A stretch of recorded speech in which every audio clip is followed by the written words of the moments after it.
It's another interesting episode on world creation on global television today, and I'm so excited to be here today. And today we're going to be discussing an amazing topic today, how to harness, our indigenous culture, and then how we can translate that into creating a lasting wealth in Nigeria. The truth is that Nigeria is a country, of diverse ethnicity, and we have over 250 ethnic groups, powerful traditions with deep indigenous history. But the question is, how much money are we making from all of that today? And we're going to be doing justice to that today, and I'm really very excited, because it's not just about going to school and getting a certificate and all of that. When we talk about world creation, we can create wealth in different dimensions and all of that.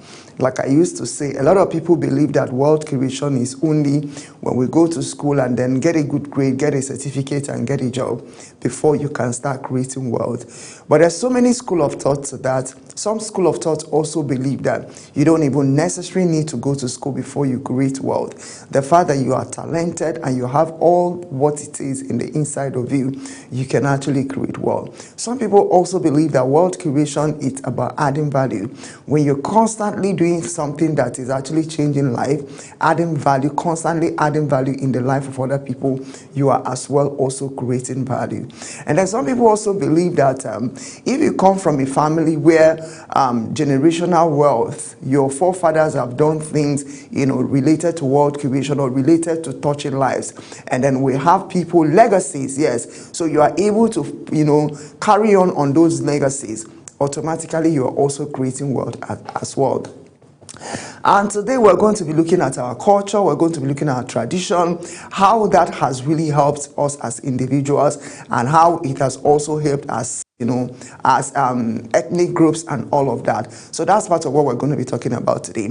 Now, I need to also, before I bring up our guest for today, I need you to actually understand something. We need to understand that in those days, we have the Igbo cultures, where they focus more on apprenticeship, this apprenticeship model where someone needs to leave their family to, go live with a master, okay, and then go through mentorship, training, discipline, and all of that. And then after a certain number of years, the person is finally set free, and the person starts his own business, is empowered, money is given to the person, and the person start building and start creating wealth. We have models like that. Now, this is also part of what we're going to be looking at today. What happened to that particular system? Is it that it's no longer working, or it's no longer acceptable, or must every person go through the 4 walls of the university? How about those people that are born with some innate talent? We don't necessarily need to going through the 4 walls of the university. We can actually find a way to get them to start bringing out that gift, the innate gift that is in the inside of them. And then from there, they go to learn trade, entrepreneurship, and all of that. I think some of those people can actually do well. Rather than, modeling everybody to one pattern, you can actually go this, you can do that. It's okay to have the basic education. At least we can read, we can learn, and we can write. It's okay to have all of those knowledges. But the truth about that is that not everybody necessarily needs to go to university and all of that. And today we're going to be discussing an interesting topic. The topic we're going to be discussing today is harnessing the indigenous history for wealth creation. Harnessing the indigenous history for wealth creation is what we're going to be discussing today. But before we go deep into this topic, I need us to actually pay attention to this. Nigeria is one of the most culturally diverse nations in the world, with over 250 groups, powerful tradition, and deep indigenous history. Yes, that is actually the truth. So maybe you're just hearing this before. Nigeria has over 250 powerful traditions and indigenous culture. Now, yet, when we talk about economic growth, we talk about exports, we talk about global relevance, and then we often, the conversation is often not anything. Indigenous culture is actually completely out of it most of the time. Indigenous culture is actually not part of the discussion. Today, the critical question that we ask everybody is, can Nigeria harness its indigenous history? That is the question for World Curation. Can Nigeria actually harness its indigenous history for wealth creation? And World Curation, export and global influence. That is the question. Hello and welcome to World Curation on Global Television. And my name is Ambassador Tina Kenechukwu. Like I said, today we will be discussing a topic that says harnessing indigenous history for world curation, export and global influence. We'll go on a short break. When we return, I will be introducing our guests for today.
Welcome back. Joining me today is Prince Jekwu Joshua Ogbonna. Prince Jekwu Joshua Ogbonna is a coordinator of World Trade Union globally. He's an etymologist and an award-winning Igbo historian. Prince Jekwu, who traced many events to our cultural and religion, while Nigeria has continued to treat indigenous history as culture alone, instead of recognizing it as an economic asset. Ladies and gentlemen, join me today to the show as we bring up our guest for today, Prince Jekwu. You're welcome, sir. Yeah, thank you. It's a pleasure to have you. You're welcome. Great pleasure. All right, so today we're going to be discussing an interesting topic that says harnessing indigenous history for world curation, for export and global influence. And then I'm so excited, based on your background, we're going to be looking at this and then taking it from the foundation and from the root. And will you actually say what, looking at the root from the foundation, we say that why has Nigeria continued to treat indigenous history as culture alone instead of recognizing it as an economic asset? Yeah, that's where the problem lies. Because if they recognize it as economic assets, I'm telling you, we have a history that the world, entire world will be written for. And I'm telling you that it can also increase tourism. Wow. You can't talk about even tourism without history. And tourism is another place that can boost economy. But you can't go to a place, no matter how beautiful it is, without history. It can't, it doesn't make sense. It is history that makes the location beautiful, attractive. And by the time we can do this, we can come up with our history, the history of places. There are places in Igbo land. I will start from Igbo land. The history of places in Igbo land that can shake the world and move people to come down and invest.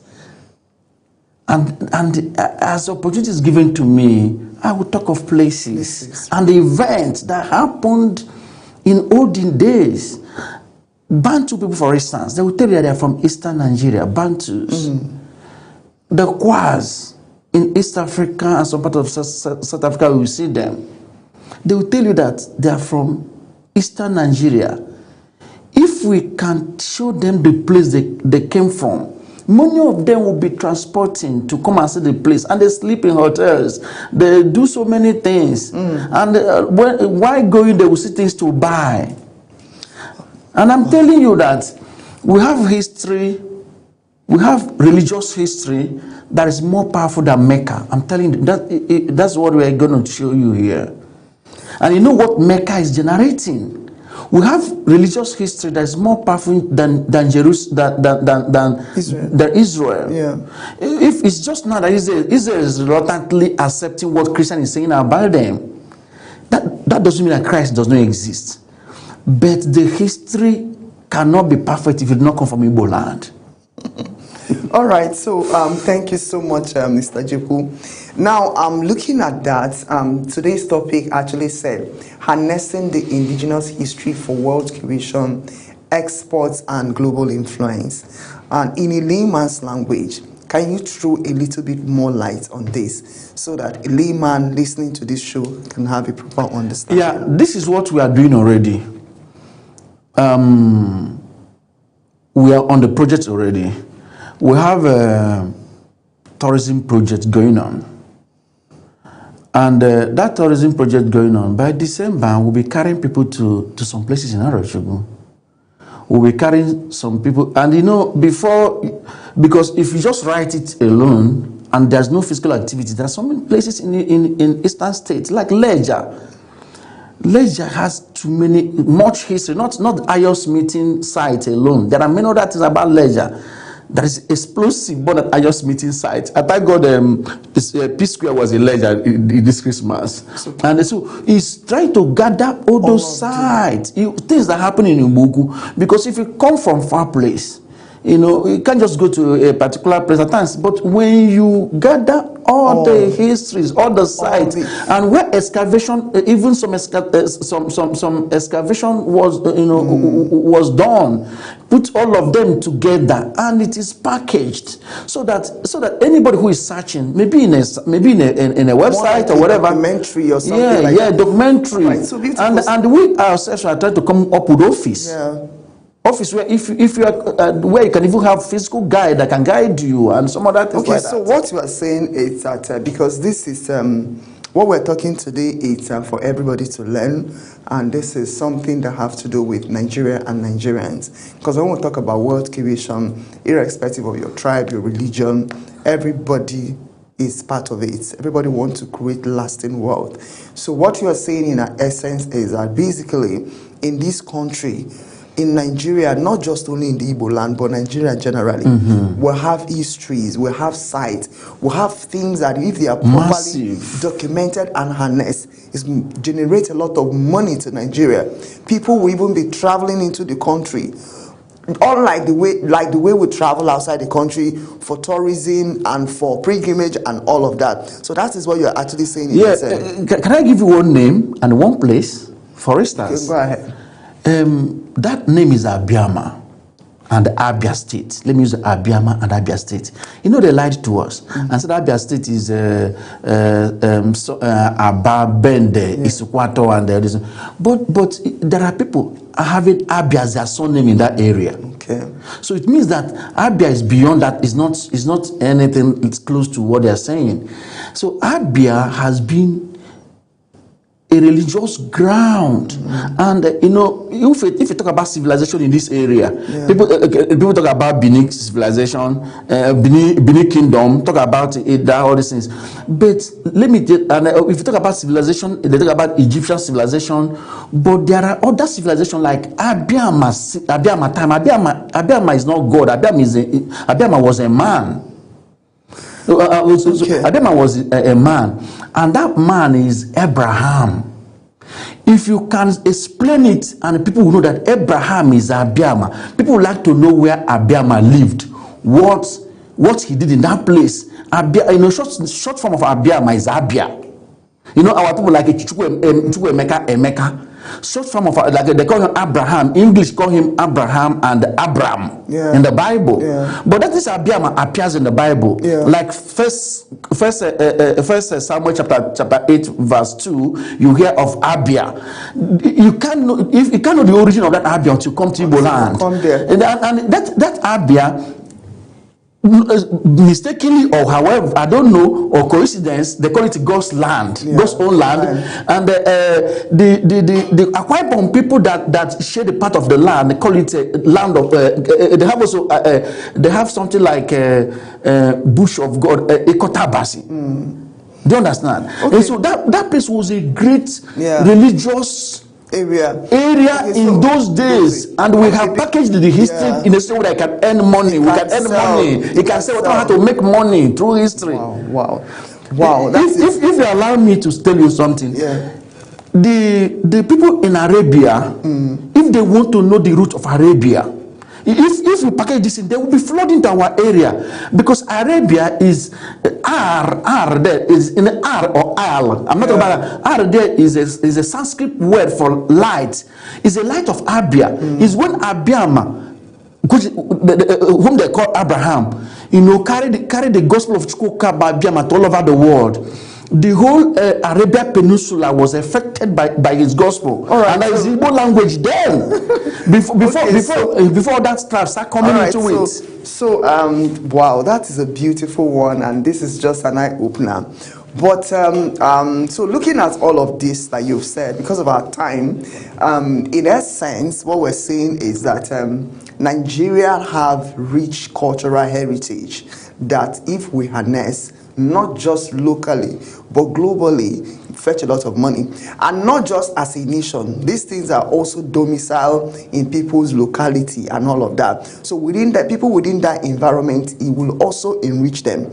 Because when people travel and come around, they're going to patronize people around and all of that. That is very, very fantastic. Now, looking at all of this thing, we also realize that in Nigerian culture, we have something like Ashoke, we have Adire, we have Akwete. These are part of, the cultural heritage. We have the leather works, just like you had mentioned, Aba and all of that. We have our food, we have festivals.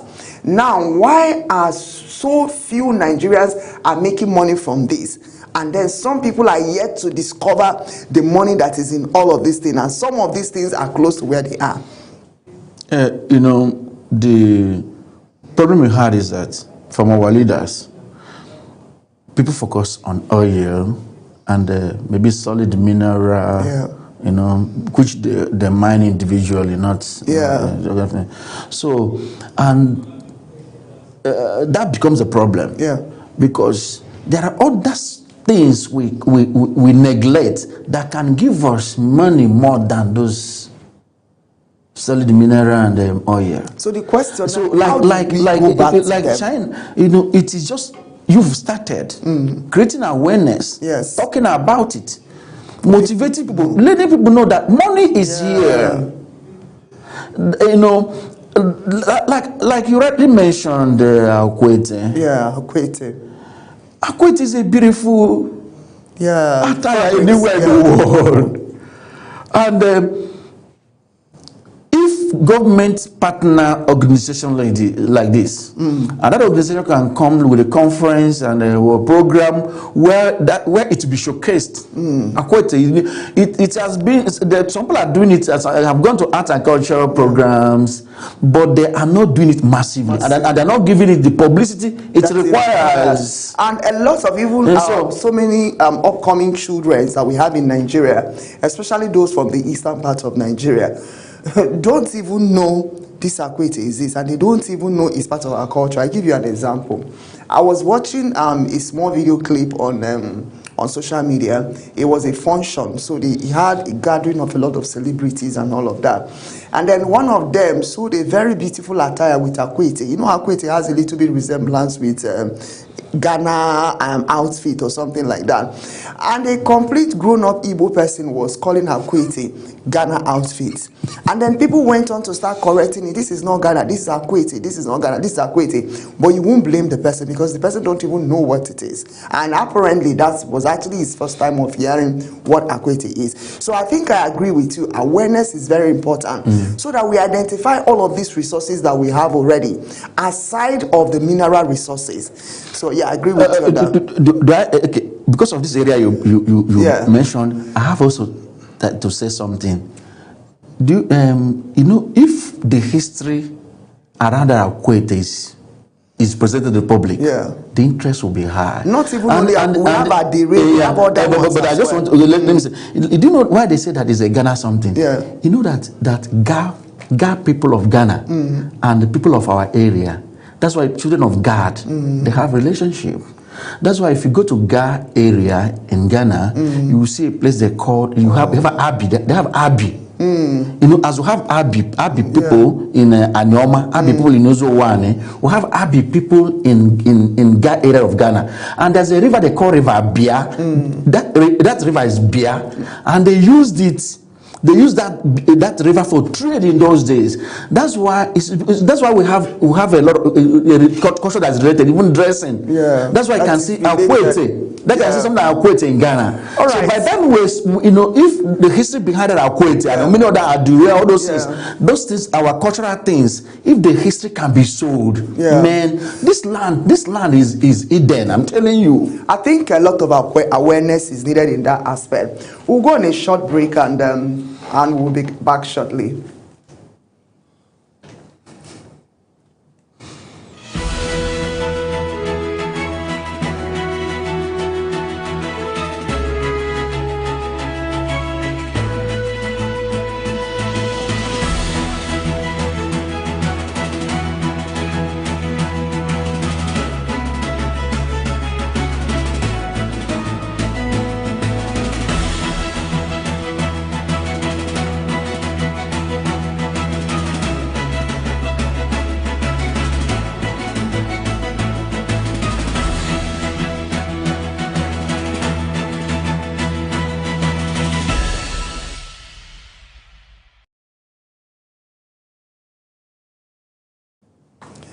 All right, you're welcome back. Just in case you're just joining us, this is World Curation on Global Television, and this is DSTV channel 365, and I'm still speaking with my guest today. It's been an amazing one. I have Prince Jehu Ogbonna on the show, and we're trying to dissect Nigerian history and all of our indigenous and rich cultural heritage that can actually be commercialized and then translate into creating wealth. Because when we talk about wealth creation, we look at beyond just learning how to produce this, learning how to do bead, learning how to do all of this. So it's also important we understand what we have in our culture, in our religion, that can actually help us.